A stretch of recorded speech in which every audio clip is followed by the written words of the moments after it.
আসসালামু আলাইকুম। আমি রান্না বসিয়ে দিচ্ছি, চুলায় দিচ্ছি। একটা কড়াই দিয়েছি, কড়াইতে দিচ্ছি পরিমাণ মতো তেল, পেঁয়াজ ভেজে নিচ্ছি। আমি বেলে মাছ রান্না করব পুঁই শাক দিয়ে। এখানে সামান্য একটু রসুন বাটা দিচ্ছি, দিচ্ছি লবণ পরিমাণ মতো,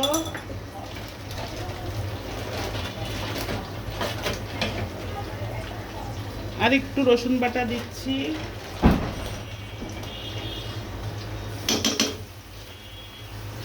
একটু পানি দিয়ে দিব যাতে মশলাটা না পুড়ে যায়।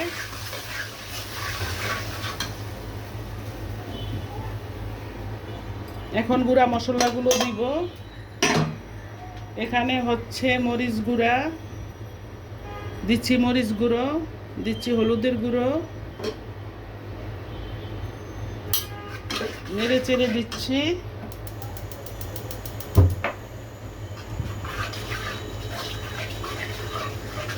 এইভাবে মশলাটা নেড়ে চেড়ে ভালো মতো কষিয়ে যখন উপরে তেলটা বেশি আসবে তখন আমি মাছগুলো দিয়ে দিব। আমার সাথে থাকুন, কোথাও যাবেন না। এখানে আমি বেলে মাছ দিয়ে দিচ্ছি। মশলাটা কষিয়ে নিয়ে বেলে মাছের সাথে কিছু চিংড়ি মাছও দিয়ে দিচ্ছি। এখন মাছটা উল্টে পাল্টে কষিয়ে নিতে হবে ভালো করে। এইভাবে মাছটা কষিয়ে নিয়ে মাছটা তুলে ফেলবো। মাছটা তুলে ফেলে তারপর আমি এই শাকগুলো দিয়ে দিব। দর্শক, আমি মাছগুলো তুলে ফেলে শাকগুলো দিয়ে দিচ্ছি।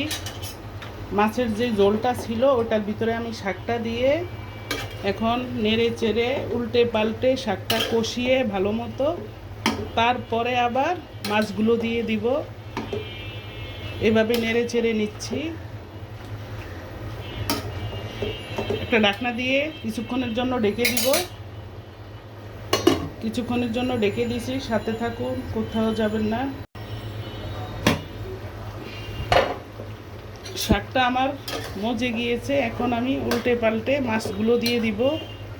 এখানে আমি বাইলা মাছের বেলে মাছের সাথে কিছু চিংড়ি মাছও দিচ্ছি।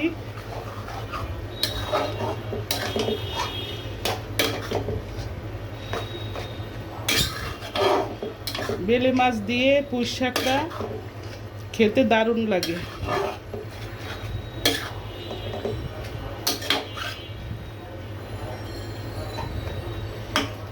আমি আর ডাকবো না, এখন আমি উবলা রেখেই রান্না করে নিব।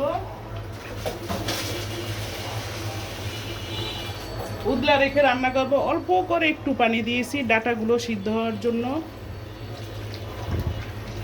আমি শাকটা আর ডাকবো না, এইভাবেই রান্না করব। কিছুক্ষণ পরে আমি মাছগুলো দিয়ে দিব। আমার শাকটা কষানো হয়ে গিয়েছে। আমি এখন বেলে মাছগুলো দিয়ে দিব। চিংড়ি মাছ এবং বেলে মাছ দিয়ে আমি এই পুঁই শাকটা রান্না করছি। পুঁই শাকটা এইভাবে বেলে মাছ দিয়ে রান্না করলে খেতে অসাধারণ হয়। হালকা হাতে নেড়ে চেড়ে দিব, তা না হলে মাছটা ভেঙে যাবে।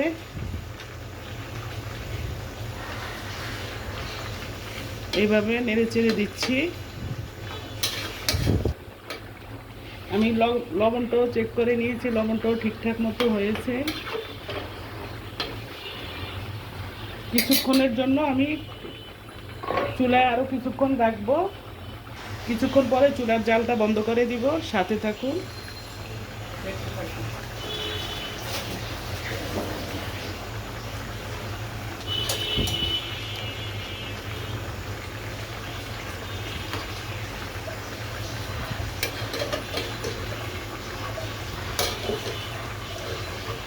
এভাবে চিংড়ি মাছ বেলে মাছ একসাথে দিয়ে আমি শাকটা রান্না করছি। দেখেন কালারটাও সবুজ সবুজ রেখেছি, একদম সবুজ কালারটা। দেখতে যেমন সুন্দর, আশা করি খেতেও তেমন সুন্দর হবে।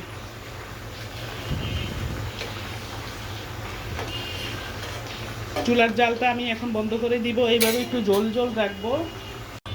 আমার মাছ রান্নাটা শেষ করে নিয়েছি। দেখেন কালারটা দেখতে জাস্ট ওয়াও। আমি এখানেই আজকে রেসিপিটা শেষ করেছি, আপনাদের কাছ থেকে বিদায় নিচ্ছি। আল্লাহ হাফেজ, আসসালামু আলাইকুম।